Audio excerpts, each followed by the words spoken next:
Okay, so another example for time tracking actually came into mind. So let's say you visit a particular URL and stay on that tab for a certain time. So what I want to do is actually track this amount of time being spent on the site and then visualize this with some sort of a chart.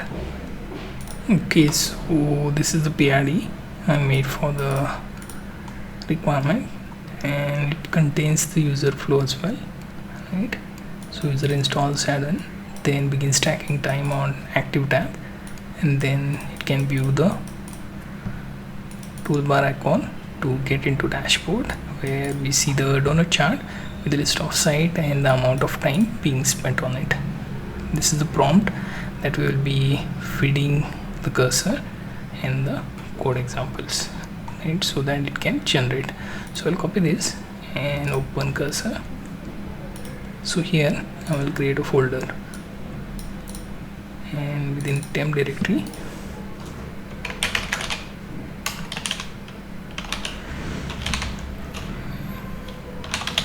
let's name this something like website time.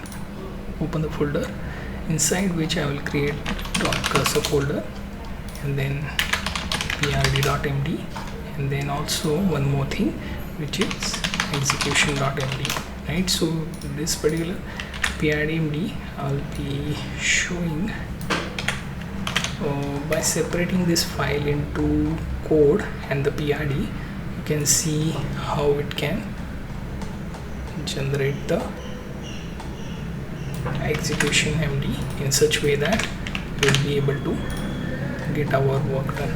Now, like I said, I will just separate out the code and prompt and save this, right? So here, if I go back to some notepad, I can save this, and coming back to cursor, I will just keep the requirements, right? One more file I can add is icon.py, right? So you can use that for generating the icon.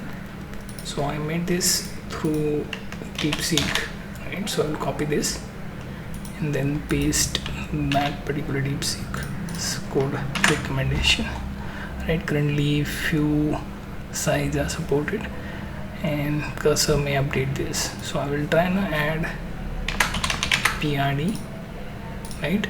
Also I will add execution MD, right? Now coming back to the prompt that we generated, we'll copy that, and here I will say read @PRD and @execution MD, right? Then read the below prompt, right? So I don't know which document it actually was reading, so I'll just close this and try to add something, right? So that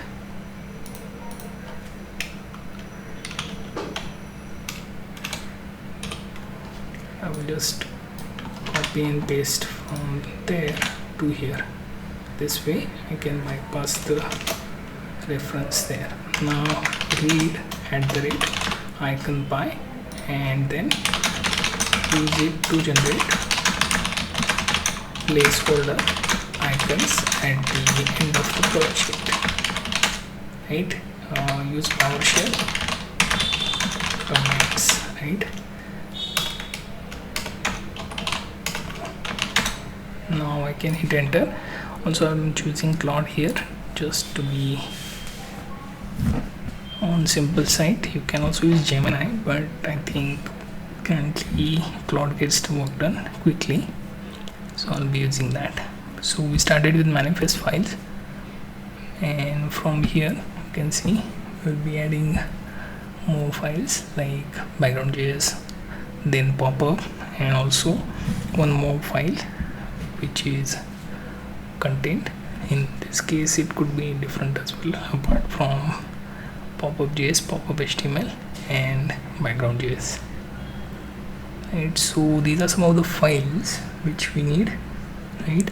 As for the chart, which is donor chart, most likely for dashboard it will use chart.js. We also have that recommendation here, chart.js for visualization, so that will be used as well, right? Finally, we have to also spend some time before it can register anything serious, right? So let's go to Firefox. Here you can see the about debugging page, right? When you enter, just type in about and then debugging, and this page will open. Then choose this Firefox and then get to load from the directory, right? So our directory is website time, and then manifest file can be loaded, right? Currently our extension is just created. I will have to see the summary. Currently we don't have readme file, so we'll just accept the progress and move on, right? So here you see, we go back to Firefox and load this by selecting the manifest files from here. Notice we have our plugin ready. Now if we go to execute this, we have to manage the extension, allow all permissions. In Google you can see how much time we are spending today, week, month, etc. So we'll have to just let it be running in the background. So what I will do is I will just wait for some time. Let me reload again so I can see any website that is being accessed for 1 minute or more. So if I check this, it should show something like this, right? So if we check, okay, it will tell you that no websites active for 1 minute or more today. So when that happens, they appear here. So we'll have to keep them active for 1 or more minutes. Okay, so what I did, I basically reduced the amount of time it takes to read this, right? So I will be reloading this, right? So now once this is added, we will have to start from again. It will become 0. Now I have to enable the extensions. Now here, as you can see, today 1+ minute, no list, right? Currently we don't even have that particular dashboards or even options part. So we'll wait for this to finish viewing for 1 minute or so. Okay, right, so we can open even multiple tabs if required.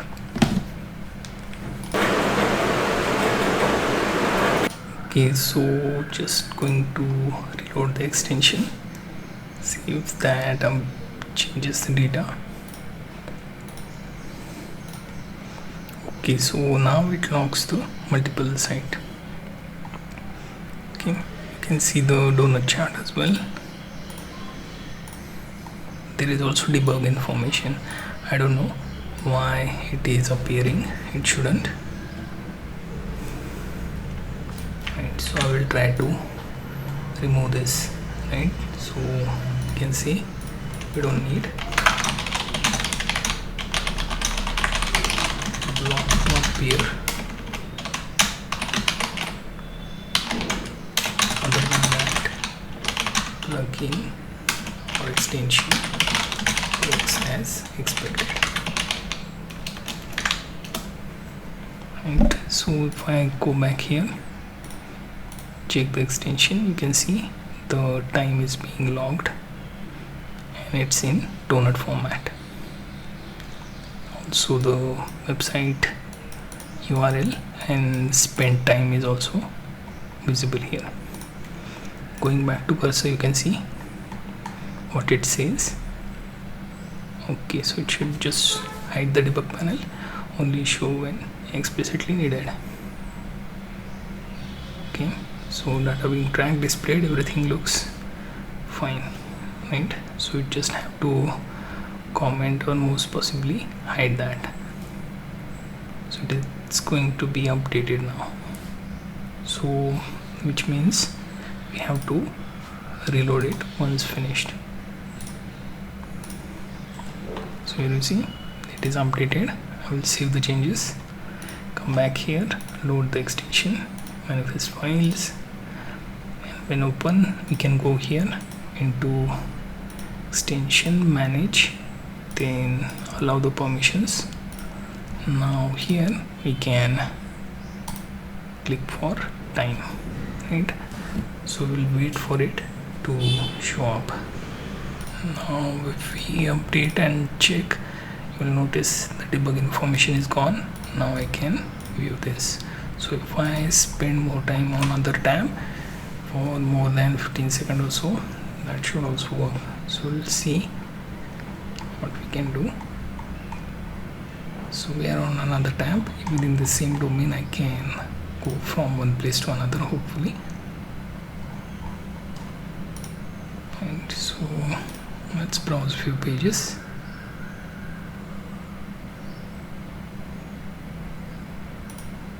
Okay.